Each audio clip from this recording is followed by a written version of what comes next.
Welcome back to Quarantine Kitchen. I'm your host, Ray Daly. Today we're going to be making hamburger buns, the kind you would get at the store but made at home. You're going to need a few things for that. Number one, you're going to need yeast. We're using, I believe it's Red Star Instant Yeast Quick Rise. You're going to need flour. We're using Bob's Red Mill, not promoting Bob's Red Mill. We're not sponsored by them. But in this time of crisis, you know you can go to Bob's Red Mill online and have them deliver stuff to you. Great idea, Bob's. So, yeast, flour, hot water, melted butter. We're using a butter product called Melt. An egg, salt, sugar. That is 1 1/4 teaspoon salt. They say 3 tablespoons of sugar, but we cut it back just a little bit. I don't like all that sugar in there. You're going to need roughly about a pound of flour. Let's call it 3.5 cups. Again, it's baking, so it does need to be precise, but everyone likes it a little bit differently. So to get started, what we're going to do is we're going to take our 1 cup, and this is a measured cup. I'm just using this to be a vessel of warm water. The water's at about 100 and 105 degrees. We're then going to take our yeast, dump that in, give it a little bit of a, and then 1/2 cup of flour, just 1/2 cup. It's not sifted. There's a lot of different schools of thought on sifting. I don't have a sifter here, so I didn't pack it. Do not pack the cup. It's in, scrape it off. Yes, if you pack it, you could get a lot more in there, but that's not going to be the correct measurement for what you need and what we're doing today. So we're going to sprinkle that in here. We're then going to put the old KitchenAid down, lock it. We have the dough hook on, as you can see. Dough! I mean, smooth as Matchbox 20 ever was. You want to take a look on in there. Now we're going to let this stand for 10 to 15 minutes and we're looking for bubbles. And you'll see that this is almost like the head of a Guinness. Exactly where we want it. Very nice, very nice. So we're going to move on and we're going to add the 1 1/4 teaspoons of salt. We put this down, lock it, low. That is low for the old girl. 2.5 tablespoons of sugar. That's a lot of sugar. 3 tablespoons melted butter. Again, we're using a non-dairy butter product called Melt. I don't know if you've tried it. It bakes very nicely. And then we're going to let that whisk up. 1 egg. Now you can do your egg however you like. Some people just want to put it directly in. I'm going to check it. I'm going to check it. It doesn't take much time. The dish is already dirty.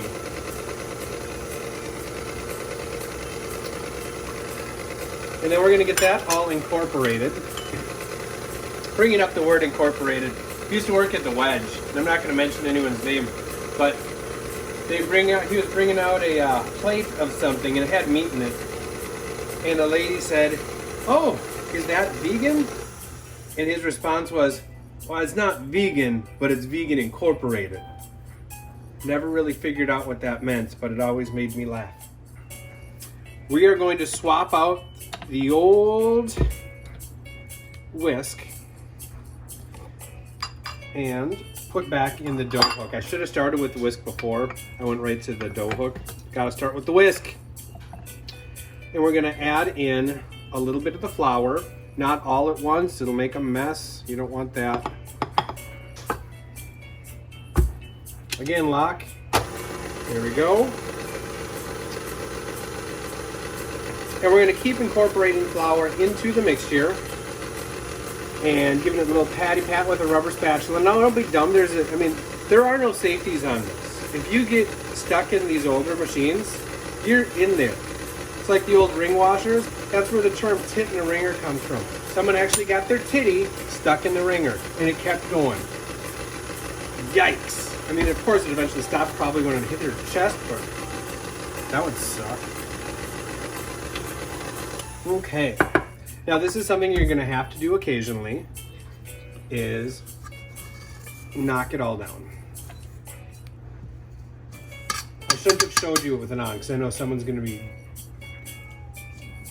adventurous enough to try it. Is that a nice way to say stupid? After about 5 to 6 minutes of kneading it on low speed, what you want is something that looks like this. Now, you might have to add a little bit more flour. You might have to add a little bit more water. One way to test, rubber spatula. It's sticky, but it's not glue. I'm not going to use it to fix the SS minnow.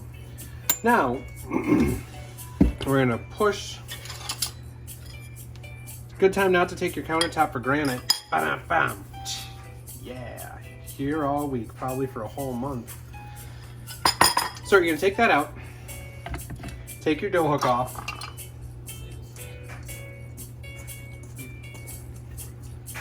Get your dough out of there. Make it into a nice ball. Spank it. Spank it.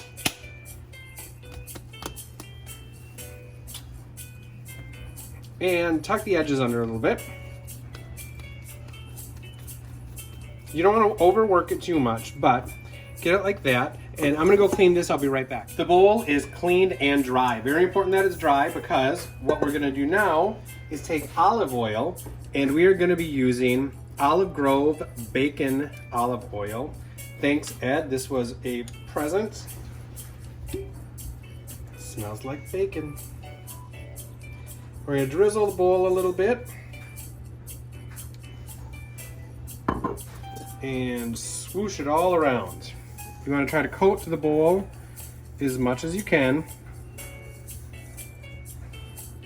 You can get your phalanges up there if you want.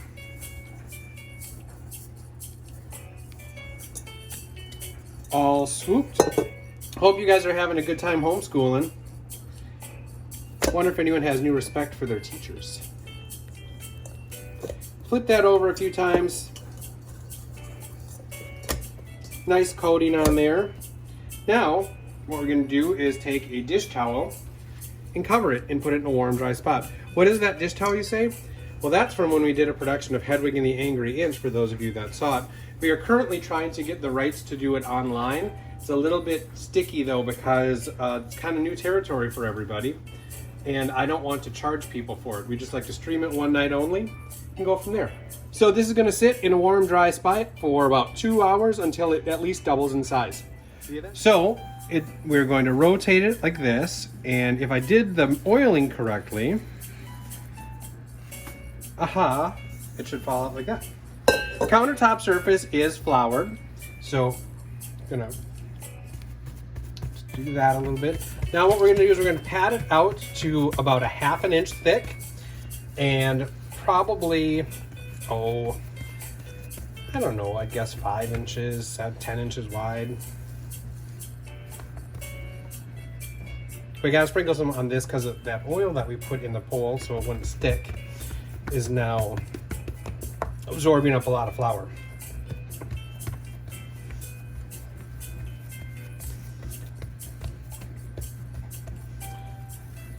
I choose just to use my hands. I mean, I have a rolling pin. We could use the rolling pin, but I think that should be fine. 5 by 10, wouldn't you think? Something like that. Now what we're going to do is a couple of different schools of thought. Some people like to roll it up and make a tube. I'm not going to do that.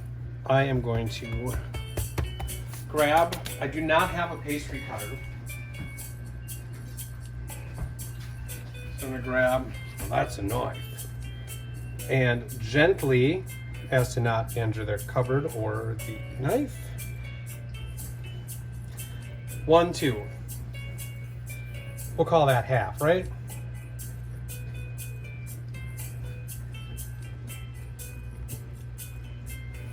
3, 4.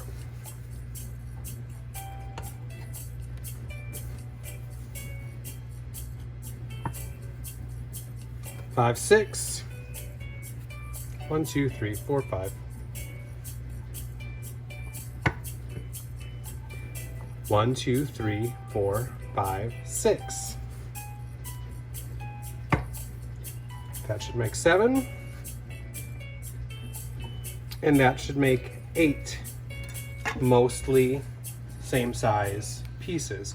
And if you are going to be teaching fractions to the chitlins, we have 1, 2, 3, 4, 5, 6, 7, 8. So one of these would be an eighth. 1/8. 2 of them would be 2/8 broken down would make 1/4, or a quarter of what we're working with. So it goes from an eighth to a quarter. Now here's where it gets real tricky. Because now you'd call that 3/8. Weird, huh? And that leaves us 1, 2, 3, 4, 5 here.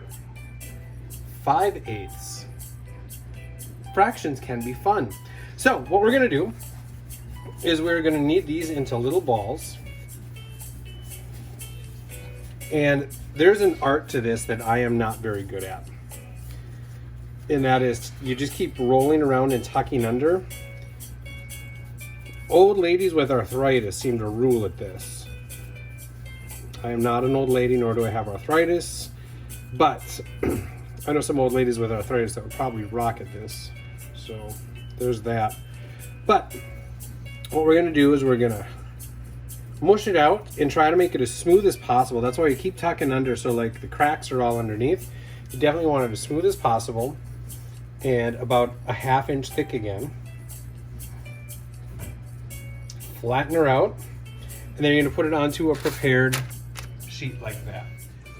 You want to lightly give them flour. I'm going a little heavy on the flour. And then take your handy dandy dish towel that you had before and drape it ever so lightly. Like that. And then we're going to make sure that they're in a nice warm spot. They have doubled in size. So we took an egg and we beat it. So we're going to take that. Now you got to be real careful not to knock the air out of them, but you still want to brush them. So very gently brush the egg wash on top of the buns. Now here's the secret ingredient. Sesame seeds, just like the real ones. So you sprinkle sesame seeds on top. You can sprinkle as many as you want. Some people like heavy sesame seeds, some people don't.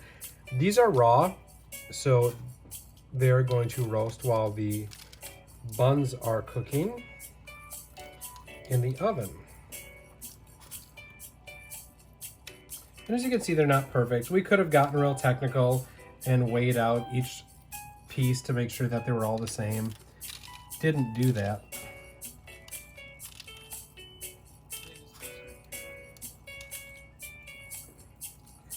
These are ready to go. We are going to put them into a preheated 375-degree oven. I do believe the buns are done. Pull them out. There's 2 of them that we put Parmesan cheese on, just to see how it goes. But these look amazing. Homemade hamburger buns from the quarantine kitchen of Dre, Daly, and Aiden. Hope you enjoy it. We'll talk to you later. Bye-bye. Stay safe.